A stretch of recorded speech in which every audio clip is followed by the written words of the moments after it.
Oke, selamat jumpa kembali. Pada video kali ini, kita akan membahas sistem persamaan linear tiga variabel dulu, atau mungkin nanti lebih, di mana kita akan mencari penyelesaian dari sistem persamaan linear ini dengan menggunakan satu dari sekian banyak ya metode yang kita namakan sekarang ini dengan metode Gauss ya. Nanti ada metode Gauss-Jordan, tapi ini untuk sementara. Pada kesempatan kali ini kita akan bahas metode Gauss saja. Misalnya seperti ini, kita punya persamaan dengan tiga variabel X1, X2, X3, dan tiga persamaan, dan kita akan mencari berapa nilai X-nya. Langkah pertama yang kita lakukan adalah menuliskan eh, sistem persamaan linear ini dalam bentuk matrik yang dibesar, yang diperbesar. Nah, matrik yang diperbesarnya adalah kita isi koefisiennya, ya, seperti ini. Kita muatkan koefisien X1 di sini, 2, 3, 1. Koefisien X2, negatif 2, koefisien X3. Lalu ini matrik koefisien, kemudian letakkan hasil di kolom paling kanan, 3, 7, 0 ya. Nah, kita beri kurung, nah, seperti ini. Ini adalah matrik yang diperbesar untuk SPL. Dengan eliminasi Gauss, ya, kita pada dasarnya hanya menggunakan prinsip operasi baris elementer. Bagaimana kita menggunakan baris satu, baris dua, baris tiga, ya, dengan aturannya hanya tambah atau kurang saja. Nah, caranya seperti ini. Pertama, kita lingkari dulu elemen pada baris pertama, kolom pertama ini. Paling pojok kiri atas. Nah, ini nggak boleh nol ya. Kalau nol, kita pertukarkan antar baris. Boleh mempertukarkan baris. Ini dua, ya. Ini kita katakan sebagai basis pertama, basis. Dan dia terletak pada baris pertama ya. Ini row ya. R itu row kan, ini row satu. Nah, ini row dua, ini row tiga. Baris satu, baris dua, baris tiga. Nah, tujuan kita adalah membuat supaya elemen-elemen yang berada di bawah dua sebagai basis satu ini harus menjadi nol. Ini akan kita nolkan. Kedua-duanya kita mau paksa menjadi nol dengan operasi baris elementer. Caranya seperti apa? Kita tengok seperti ini. Kita cukup menggunakan KPK, ya, kelipatan persekutuan terkecil. Jadi, karena kita akan nolkan 3 dan satu dengan menggunakan baris pertama, yaitu mengambil 2 sebagai basis, perintahnya di sini untuk menolkan 3, karena ini 3, ini 2, berarti KPK-nya adalah 6. Jadi kita upayakan semua kedua angka ini menjadi sama dengan KPK. 3 akan menjadi 6 kalau kita kali dengan 2, ya tentunya kan. Maka kita tulis 2 kali R2. 2 kali baris kedua, yaitu 3 ini. Maka kita cukup tengok ini. Yang lain nanti hanya mengikut. Kemudian 2 dikali 3. 2 R1. Ya, 2-nya dikali 3. Apakah kita, di sini kita letakkan tambah saja. Tapi kalau di sini kita tulis tambah, dalam perintah seperti ini tidak akan menjadikan dia nol. Maka di sini kita kasih negatif, ya, karena negatif 2 dikali 3 jadi negatif 6. Ini, oh sorry, ini tadi kita kalinya dengan 3 ya. 3, 3R1. Dan 3 dikali 2 juga 6. Negatif 6 ditambah 6 jadi 0. Ya. Kemudian untuk menolkan ini, menolkan 1 dengan menggunakan 2 sebagai basis, yang kita lakukan adalah 1 ini baris ketiga dikali dengan 2. Jadi min 2R3. Ya, karena 1 berada baris 3, jadi yang kita tulis barisnya. Ditambah baris 2 nggak usah lagi, karena KPK 1 dan 2 lah. Baris 1 maksud saya, baris 1 tidak usah lagi dikali apapun karena KPK-nya 2. Jadi ditambah dengan R1. Itu mulai dengan perintah yang pertama. Ya, ini hasilnya di sini. Nah, di bawah. Nah, hasilnya seperti ini.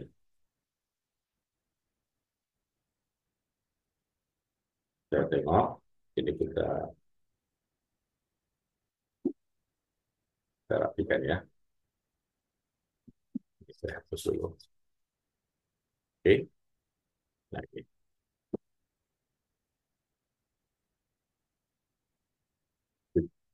Sekarang ini jadi nol. Oke, kita beri ruang sini. Baik, hasilnya perintah pertama ini hasilnya letakkan di sini. Kita letakkan hasilnya di sini. Nah, baris pertama sebagai basis tidak berubah. 2, min 2, 1, 3. Dengan menggunakan perintah ini, maka ini dengan ini. 2 dan 3. Ini jadi nol. Kemudian untuk mengenalkan satu dengan ini. Nah, ini. Satu dan ini ya. Ini kita kalikan negatif 2. Jadi negatif 2. Ini dikali dengan 3. Jadi min 6. Min 2 tambah min 6. Jadi min 8 gitu ya. Negatif 8. Terus ini dengan ini. Nah, seperti itu. Ini tadi dikali negatif 2. Jadi 2 ditambah 3 kali 1. Jadinya di sini 5 kan. 2 tambah 3. Kemudian ini dikali negatif 2. 7 kali negatif 2 jadi negatif 14. Ditambah 9. Jadi negatif 5. Sudah selesai kita dengan perintah pertama. Sekarang kita kerjakan perintah yang kedua ini. Letakkan hasilnya di sini. Perintah kedua itu baris 3 dan baris 1 ini baris 3 dikali negatif 2. Jadi ini negatif 2 ditambah 2 nol. Ini dikali negatif 2 kali negatif 3 jadi 6 ditambah negatif 2 6 kurang 2 jadi 4 ya. 4 nih. Kemudian ini lagi. Ini dengan ini. Sekarang baris ke satu dan baris ketiga. Jadi ini dengan ini. Nah, sekarang yang seletak. Kalikan dengan negatif 2. Jadi negatif 4 ditambah satu ya. Negatif 4 tambah satu jadi negatif 3. Kemudian ini tetap jadi 3. Oke, kita tutup. Nah, kita lihat tadi ini baris utama, ini basisnya. Dan di bawahnya semua sudah nol ya. Sudah nol ya. Ini kan sudah nol. Sudah selesai. Kalau di bawahnya sudah nol, maka turunlah ke baris kedua, tentukan lagi basis berikutnya agak mencorok ke kanan sedikit. Yang saya lingkari negatif 8 itu akan menjadi basis baru. Dengan negatif 8 sebagai basis baru, dia menghendaki setiap di bawah basis ini, yaitu 4 ini harus jadi nol. Maka dengan cara yang sama, 8 dan 4 KPK-nya adalah 8 ya. Jadi kita kalikan ini baris kedua dan baris ketiga. Jadi baris ketiga ini 4 supaya menjadi 8 kita kali 2. Oke, kita tulis saja 2 R3. 2 kali baris 3 itu 2 kali 4, 8. Tambah ya R2. Ini kita tulis tambah di tengahnya ya. Nah ini artinya 8 ditambah min 8 akan jadi 0. Hasilnya di sini. Ini hasilnya. Tulis di bawahnya ya. Kemudian ini hasilnya. Kita ikan.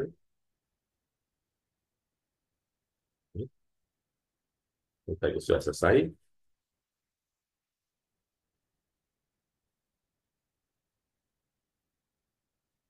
Sekarang kita proses perintah ini.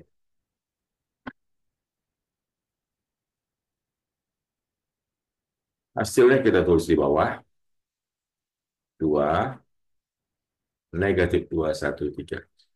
Ini tidak berubah. Baris kedua sebagai basis, jadi tetap 0, -8, 5, -5.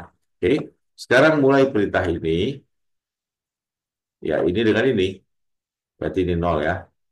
Hmm.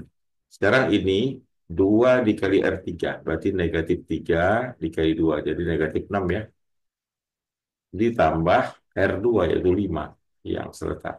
Jadi di sini -1. Oke. Kemudian 2 dikali R3, 2 kali 3 6 ya. 6 ditambah -5 kurang 5 jadi 1. Maka kita punya di sini 1, tutup. Jadi sekarang basis kita dari yang pertama, baris pertama, mencorok ke kanan, menjadikan ini sebagai basis kedua di baris kedua, di bawahnya sudah 0, ketika sudah 0, turun lagi, mencorok ke kanan ke baris 3, jadikan ini basis dan 0 kan di bawahnya. Maka di sini tidak ada apa-apa lagi, maka di sini kita sudah stop. Kenapa stop? Karena di bawah -1 sudah tidak ada lagi yang akan kita nolkan. Artinya kita kembali tulis ini kan koefisien X1, X2, X3 hasil ya. Ini hasil yang tadi. Nah, jadi tulis kembali. Oke. Tulis SPL-nya. SPL-nya tentu di sini 2 kali X1 dikurang 2, X2 tambah X3 sama dengan 3 baris pertama. Baris kedua 0 kali X1, 0 ya. Langsung ini -8, X2 ditambah 5X3 sama dengan -5. Lalu di sini baris ketiga yaitu -X3, itu kan koefisiennya 1 ya, sama dengan 1. Nah, persamaan yang ketiga yaitu terakhir, memberi kita jawaban yang langsung bahwa X3 itu nilainya dikalikan -1 jadi -1 tentunya ya. Nah, kita sudah mendapatkan nilai dari X3. Oleh karena itu, kita lakukan namanya substitusi balik, back substitution. Substitusi balik itu ya, dengan memasukkan nilai X3 supaya kita bisa memperoleh nilai X1 dan X2 ya demikian.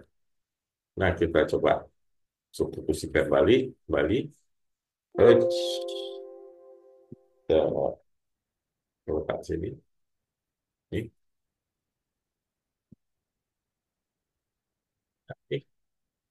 Jadi lanjutnya apa? Masukkanlah nilai dari X3 sama dengan -1 itu ke dalam persamaan yang kedua. Sini. Sehingga persamaan kedua itu menjadi -8 X2 ditambah 5 dikali -1 sama dengan -5. Ini kan -5 ya. Habis loh ini. 0. Jadi kalau gitu X2-nya adalah 0. Nah, masukkan X2 dan X3 -1 ke persamaan pertama. Jadi persamaan pertama ini X2-nya menjadi 0, X3-nya tadi -1. Maka persamaan pertama menjadi 2X1 dikurang 2 dikali 0 ditambah -1 ya, sama dengan 3. Ini pindah ke kanan jadi positif 4, 2X1 sudah 4, X1-nya 2. Jadi kita punya solusi. Apa solusi kita? Jadi solusinya, jadi solusi SPL ini yang mana? SPL yang ini. Soal semula. Solusinya yaitu X1 tadi 2, X2-nya 0, X3-nya -1. Ini adalah SPL yang memiliki satu hitungan jawaban. Nah, demikian cara kita mencari solusi dengan eliminasi Gauss. Nah, satu lagi yang saya mau tunjukkan di sini adalah menyelesaikan dengan aturan Kramer. Ya, jadi sekaligus ya, tambah satu lagi sedikit. Oke, solusi dengan aturan Kramer. Aturan Kramer itu mengharuskan syarat bahwa eh, banyak persamaan dan banyaknya variabel harus sama. Ini kan persamanya satu 2 3 variabelnya X1, X2, X3 ini sama. Ya. Aturan Kramer bekerja seperti ini. Kalian tinggal menulis persamaan pertama ini, tulis matrik A. Matrik A itu adalah matrik yang memuat koefisien variabel 2 3 1 negatif 2 1 negatif 3 1 ini dia. Ini A. Nanti cari determinan A, ya. Berapa? Kemudian AX adalah matriks yang berasal dari matrik A ini juga. Sama. Tetapi AX itu dari matrik A, di mana hasilnya, yaitu yang kanan ini, 370, diletakkan di kolom pertama. Jadi kolom pertama ini tidak lagi koefisien X1. Oke, ini kita bikin X1 ya. X1. Ini menjadi 231 berubah menjadi 370. Nah, kolom kedua, ketiga sama. Min 2 1, 1, min 1, 2. Lalu itulah dia X1 ya. Kemudian di sini Z-nya berapa nih? Determinan AX1. Nanti dicari pakai aplikasi. Kemudian yang namanya AX2. Yaitu suatu matrik yang anggotanya dari matrik A, yaitu di sini 2 3 1, tetapi koefisien dari kolom kedua, yaitu untuk variabel X2, tidak lagi min 2 1 min 3, tetapi kita ganti dengan hasil. Hasilnya tadi adalah 3 7 0 ya. Kemudian di sini tetap. Hmm. Cari nanti det-nya, ya, AX2. Dan nanti di sini X3, AX3. Ya, kalau dia XYZ ya berarti AZ ya.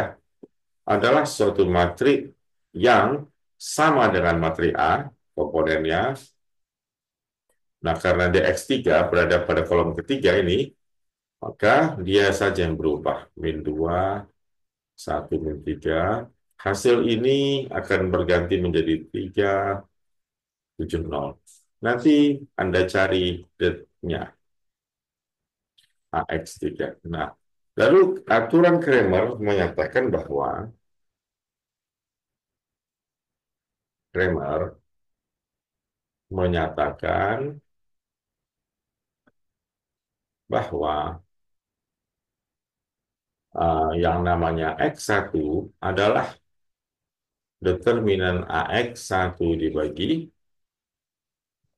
determinan X2 itu adalah determinan AX2 dibagi determinan A, dan X3 adalah determinan AX3 dibagi det A.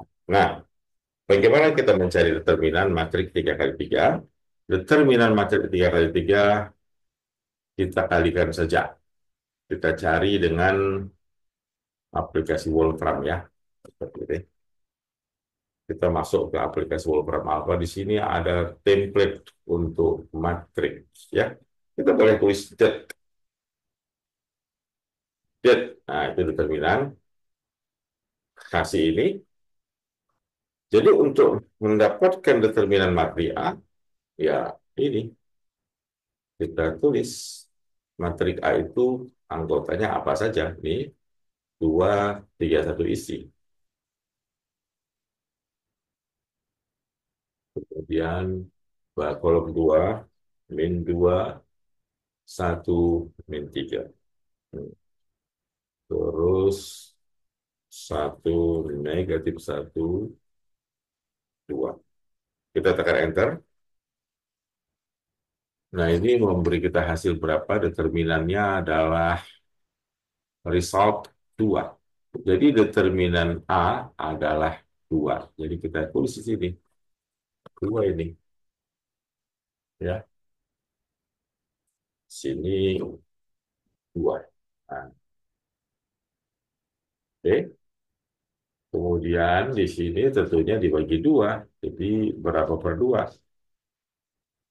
Nah, gitu ya. Jadi tinggal dibagi 2 saja. Nah, kita perlu mencari determinan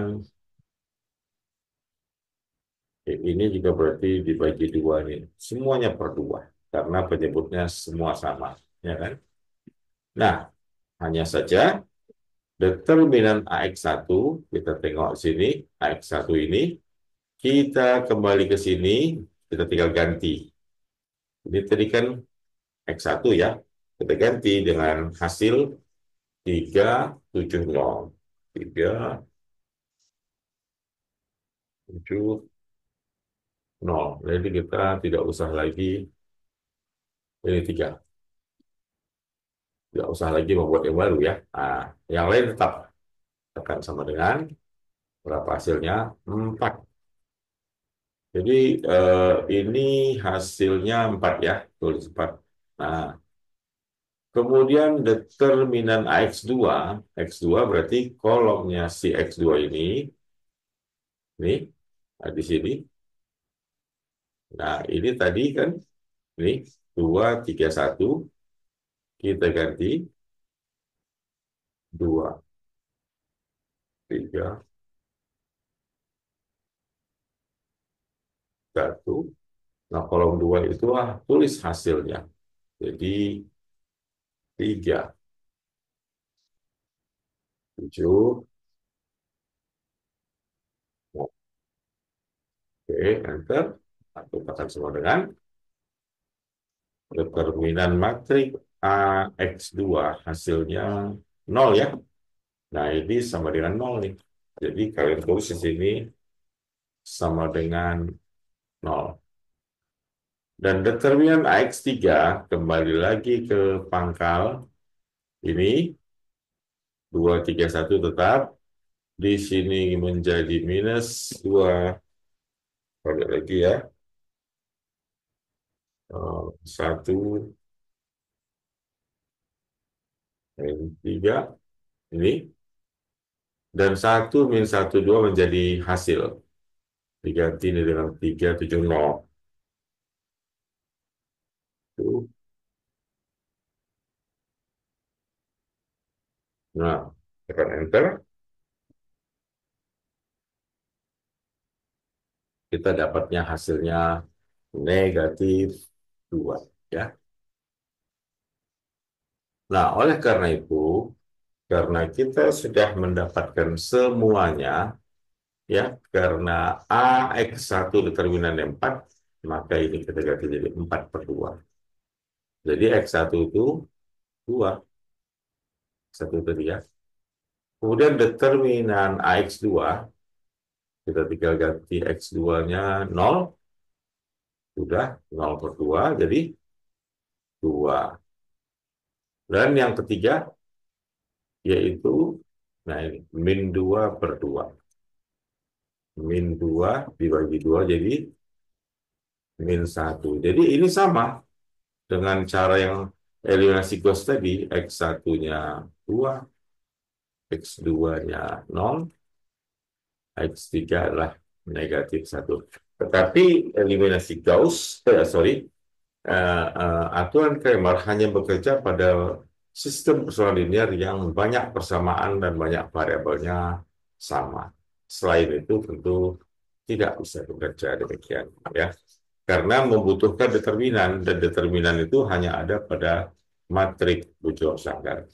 Demikian yang dapat saya sampaikan pada video penjelasan tentang eliminasi Gauss dan aturan Kramer untuk menyelesaikan sistem persamaan linear. Sampai jumpa lagi pada pembahasan video yang lain. Terima kasih.